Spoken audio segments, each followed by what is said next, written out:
আমি তোমাদেরকে যা রিজিক রূপে দান করেছি তার থেকে পবিত্রগুলা খাইবা। মানে হালাল খাওয়ার জন্য বলছেন। কি খাওয়ার জন্য? হালাল খাওয়ার জন্য আল্লাহ তাআলা বলেছেন। আবার আল্লাহ বলেছেন আহাল্লাল্লাহুল বাইআ ওয়া হাররামার রিবা। আল্লাহ বলেছেন আল্লাহ তাআলা সুদকে হারাম করে দিয়েছেন আর ব্যবসাকে করে দিয়েছেন হালাল। ব্যবসা কি? হালাল। সুদ কি? আলো ৮০,০০০ দিয়ে ১ লাখ ফেরত নিছে, ওইটাতেই সুদ কয়। বুঝেন নাই? জমিন রাখছে, জমিন ১ লাখ দিয়ে রাখছে টাকা, জমিন 5 বছর পর্যন্ত খাইতেছে ফাও। এই যে কুল্লু দাইনিন জাররা নাফান ফাহুয়া রিবা। যেমন যে ঋণটার লভ্যাংশটাই না আনে ওটার নামই হলো রিবা, সুদ। এবার যদি কোনো ব্যক্তি ইবাদত বন্দেগী সব কিছু করতেছে কিন্তু সুদ খায়া বসে রইছে, সুদের খাবার পেটের মধ্যে ঢুইকা বসে রইছে, অথবা বোনের খাবার, বোন পিতা মরে গেছে 10 বছর আগে, বোনের সম্পদ বুঝায়া দেয় নাই, ও বোনের সম্পদ থেকে আহরিত সম্পদ দিয়া সংসার চালায় যেতেছে, কয় পেটের মধ্যে হারাম ঢুকে গেছে। এখন হারাম যত সময় পেটের মধ্যে থাকবে, যত ইবাদত বন্দেগী করবে একটাও কবুল হবে না। নাউজুবিল্লাহ কোন। আমরা তো মনে করতেছি নামাজ পড়ছি মানে কবুল হয়ে সারছে। থানবী রহমতুল্লাহ আলাইহি বলছেন কি, এই ওযু যদি ঠিক মতো না হয় তাহলে কিন্তু নামাজ হবি না। থানবী রহমতুল্লাহ বলছেন কি, ওযু যদি না হয় তাহলে নামাজ হইব না। কারণ একজন দাঁড়াই কয়, এ মোল্লা তুমি এই সব কথা কও কোনটা? 30 বছর ধরে আমি ওযু ছাড়া নামাজ পড়তেছি, কই একদিনও তো আমার নামাজ ভাঙ্গার শব্দ পাইলাম না। হ্যাঁ, আরে বেটা ভাঙছে না না ভাঙছে ওটা দেখার জায়গা আছে, এখন বুঝবি না। এখন কি বুঝবি না? ওই যে চুলকানি যদি হয়, চুলকানির সময় জম্মের মজা লাগে না? আরো মনে হয় 2-3 জনে আওলাদ করে নিয়ে আসে, আরে চুলকানি বালঠে, কিন্তু যখন একটু করে পুরা শুরু হয় তখনও কি বালঠে আনি কয় না কে? কয় পুরানের টাইম আছে, খায়া রাখ। এই যে আল্লাহ তাআলা কিছু মানুষকে দিয়া ইবাদত বন্দেগী বেশি বেশি করান, পরে শাস্তি বাড়ায় দেওয়ার জন্য। নাউজুবিল্লাহ কোন না? ইবাদত করাইছে ওরে পানিশমেন্ট করবার জন্য, শাস্তি দেওয়ার জন্য। কি ভয়ঙ্কর কথা না? ভয়ঙ্কর কথা না? ইবাদত করাইতেছে আর তার মধ্যে অহংকার জাগায় দিতেছে। এই যে প্রত্যেক বছর চিল্লা যায় একবার করে বইলে বেড়ায় মানুষের কাছে। এই যে সেদিনকে হজ করে আসলাম, হজ তো মাশাআল্লাহ আমি কোন সময় বাদ দিই না, আর একজনের সাথে দেখা হইলেই খালি ওই গল্প শুরু করে দেয়। মানে বুঝতে পারছে আমি কিন্তু আজই কইস। আপনাদের দেশে যে নাই এ তাও কই না, আছে তাও কই না, ওই ভেজালের দিকে যাওয়ারই কাম নাই। বুঝতে পারছেন? এই যে ইবাদত করেছে মানুষকে দেখায়, ওয়াজ করতেছে মানুষকে দেখানোর জন্যে, প্রশংসা করানোর জন্যে, বিশাল বড় হুজুর যে ওয়াজ করছে পাড়াই লাইছে দেখতে পায়।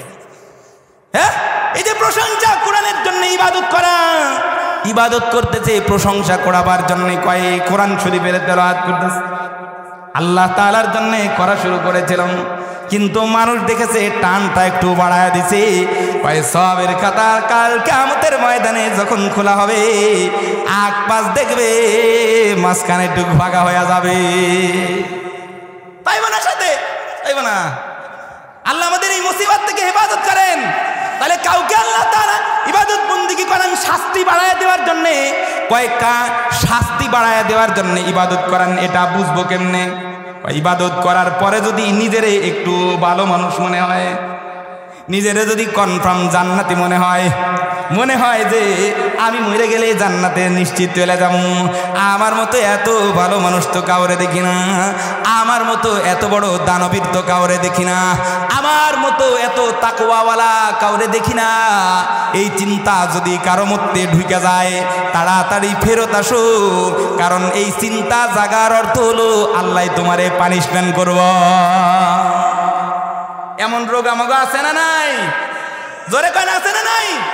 এই যে তাবলীগ জামাতি রক্তাক্ত করে ফেলাইলো, তাবলীগের ময়দান রক্তাক্ত করে ফেলাইলো, যে লোকগুলা গাট্টি বুসকানিয়া মানুষের দাঁড়ে দাঁড়ে ধুইরা ঘুইরা দিন ইমান শিখায়, নিজের পকেটের টাকা দিয়া মানুষের দাঁড়ে দাঁড়ে ঘুইরা ইমান শিখায়, এ লোকগুলারে পিটায়া মারা ফেলাইলো।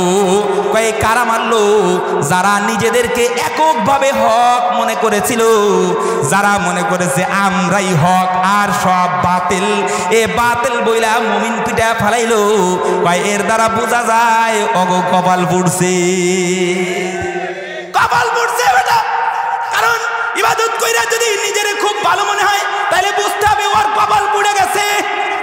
যদি নিজের ভালো মনে না হইতো তাহলে টুঙ্গির ময়দান রক্তাক্ত করে ফেলতো না, ঘুমন্ত মানুষ গোলারে বাইরে মাইরা ফালাইতো না।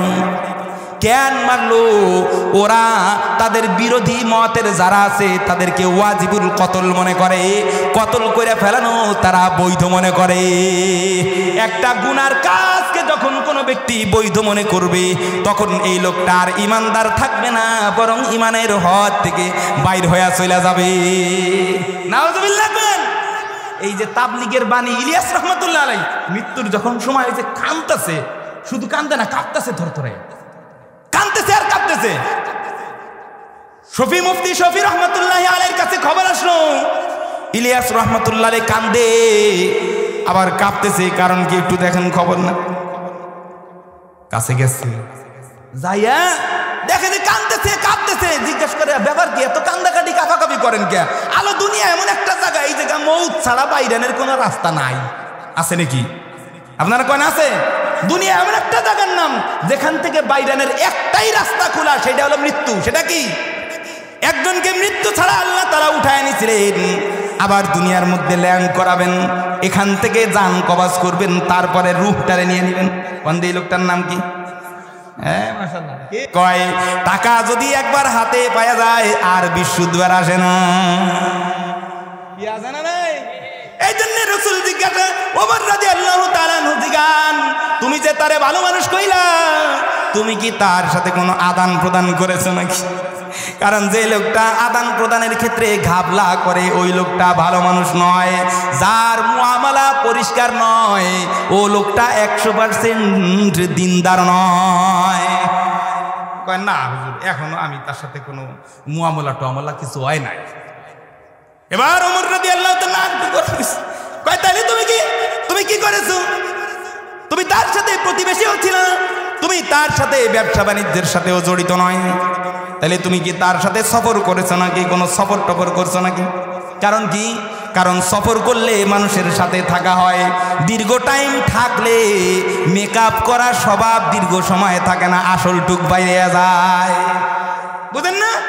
আরে মিয়া বিয়া শাদী করে আনলে পরে মেকআপ টেকআপ করে একেবারে কালাডারে দোলা বানাই বানাইছে, তারপরের দিন যখন গোসল করে বাইরে আয় তখন ওরকম তেল তেলা থাকেনি, কননি থাকে না। কয় কেন? সময় চলে গেছে, সময় যাওয়ার সাথে সাথে আসল হাকিকত বাইরে হয়ে গেছে। আর একটা হাদিসের মধ্যে আছে আস-সফরু কিতাতুম মিনান নার, সফরটা হলো আগুনের একটা অংশ। আর আগুন এমন এক জিনিসের নাম, ওটা দিয়া লোহা গালাইলে লোহার ভিতরে যদি খাইত থাকে এটা আলাদা হয়ে যায়, এটা দিয়া স্বর্ণ পুড়াইলে স্বর্ণের ভিতরে ভেজাল থাকলে আলাদা হয়ে যায়।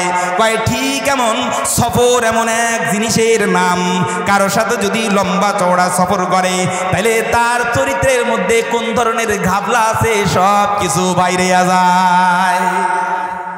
দেখবেন আপনি যদি কারোর সাথে চিল্লায় যান 40 দিনের জন্য, আগে যাওয়ার সময় দেখবেন খুব ঢকালা কথা, কিন্তু যাওয়ার পরে এইবার চাচা মিয়ার আসল স্বভাব দেখা যায় সপ্তাহখানি যাওয়ার পরে। কথা কন ঠিক না বেটি? প্রথম দিন ভালো করে বোঝা যায় না। এই জন্য ওমর রাদিয়াল্লাহু তাআলা আনহু জিজ্ঞাসা করতেছেন, কয় তুমি কি তার সাথে সফর করছো না? কারণ সফর করলে একসাথে চললে তার ভিতরে কোন ধরনের ঘাবলা আছে এটা বের হয়ে যায়। ওমরকে বলে না না, আমি তার সাথে সফর করতে পারি নাই। এবার ওমর রাদিয়াল্লাহু তাআলা আনহু মেজাজি মানুষ, রাগী মানুষ, কয় কইতেছে, কয় তুমি তার নামাজ পড়তে দেখছো? হ্যাঁ। কয় মসজিদ থেকে বাইরে হইতে দেখছো? কয় হ্যাঁ দেখছি।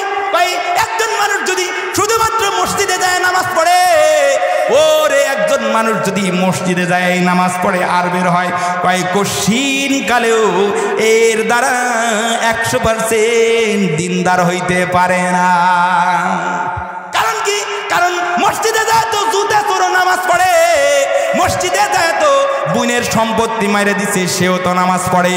মসজিদে যায় মিথ্যা সাক্ষী দিয়া আর একজনের সম্পত্তি যে নিয়ে গেছে, ওই লোকটাও তো মসজিদে যায় নামাজ পড়ে, বাকি খায়া ঘোরাঘুরি করে, ও মসজিদে যায় নামাজ পড়ে।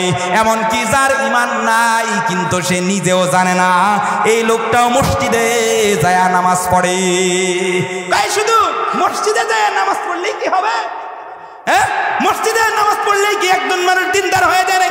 না না না, যত সময় পর্যন্ত বান্দার হক আদায় না করবে তত সময় পর্যন্ত দিনদার হইতে পারবে না, দিনদার হইতে পারবে না। বরং এখানে একটা শরীয়তের উসুল আছে। আমার আর 5 মিনিট সময় আছে বাকি। এখানে শরীয়তের আরো একটা উসুল আছে, মূলনীতি আছে।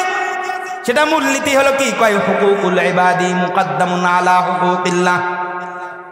হুকুকুল ইবাদি মুকদ্দামুন আলা হুকুকিল্লাহ। কয় আল্লাহ তাআলার হক, বান্দার হক, এই দুইটা যদি কখনো সাংঘর্ষিক হয়ে যায় তাইলে আল্লাহর হকের চাইতে বান্দার হক অগ্রগামী হয়ে যায়। সুবহানাল্লাহ কোন না? এই জন্যই তো দান করার চাইতে ঋণ পরিশোধ করার মর্যাদা অনেক বেশি। দান করার চাইতে ঋণ পরিশোধ করার মর্যাদা বেশি। এত গুণ দান করার দরকার নেই। হ্যাঁ, 1 বস্তা সিমেন্ট দিয়ে আবু বকরের সাথে জান্নাতে যাইব। কই এত সস্তা না, এত সস্তা না। বান্দার হক মেরে দিয়া কঠিন কালেও জান্নাতে যাওয়া সম্ভব নয় এটা পরিশোধ না করা পর্যন্ত। উমরে ফারুক রাদিয়াল্লাহু তাআলা রাসূল সাল্লাল্লাহু আলাইহি ওয়াসাল্লাম সাহাবায়ে কেরামকে নিয়ে বসে রইছে। সাহাবায়ে কেরাম নিয়ে বসে, সাহাবায়ে কেরামকে নিয়ে বসে থাকার পরে সাহাবায়ে কেরামের সামনে বলতেছেন, কয় শোনো শোনো, তোমাদের একটা হাদিস শুনি, একটা কথা শুনি।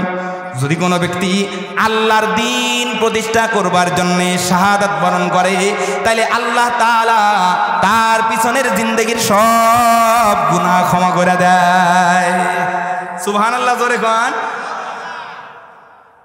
এই কথা বলা শেষ হয়েছে, সাথে সাথে জিবরাইল আমিন চলে এসেছে। জিবরাইল আমিন এসে বলতেছে, হুজুর কোন কোন ইল্লা বিদ্দাইন, ইল্লা বিদ্দাইন। কয়ে শহীদ হয়ে গেলে তারে আল্লাহ সব গুনাহ মাফ করে দেয়। কথা এই পর্যন্ত ঠিক আছে, কিন্তু আরো একটু কথা বাকি আছে।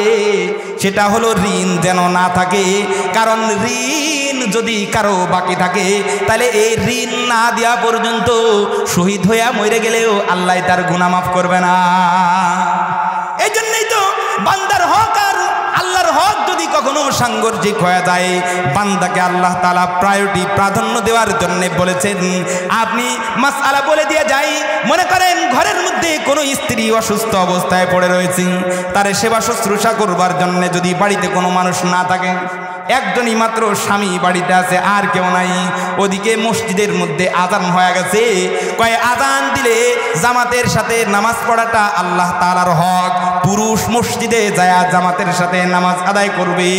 কিন্তু আল্লাহ তাআলার এখানে আল্লাহ তাআলার নির্দেশনা হলো, আল্লাহ তাআলার নিয়ম হলো, তোমার এখন মসজিদে যাওয়ার দরকার নাই, তুমি তোমার বাড়িতে থাইকা স্ত্রীর সেবা করো, তাহলে বান্দার হক আদায় করা হবে। বান্দার হক এখানে তুমি আদায় করলে মসজিদে যায় নামাজ পড়া যে সওয়াব পাইবা, বাড়ি বসে তার চাইতে বেশি পাওয়া যাইবা। সুবহানাল্লাহ কোন। এই জন্য ভাইরারে আমার খুব সাবধান, বান্দার হকের ব্যাপারে খুব সাবধান হয়ে যাইতে হবে। এই যে আমরা যে দান সদকাগুলি করতে থাকি, এখানেও খুব খেয়াল রাখতে হবে। আগে ঋণ পরিশোধ করতে হবে। আগে কি? ঋণ পরিশোধ করতে হবে। এরপরে যখন দান সদকাগুলি করতে যাব, সিরিয়াল মেনটেন করে তারপরে দান করতে হবে। প্রথমে আপনি যখন দান করতে যাবেন, সদকা দিতে যাবেন, আপনার প্রথম হলো কোন ব্যক্তি আপনার মাহরামদের মধ্যে, আপনার নিকট আত্মীয়র মধ্যে কোন ব্যক্তি গরিব আছে তারে আগে দিবেন।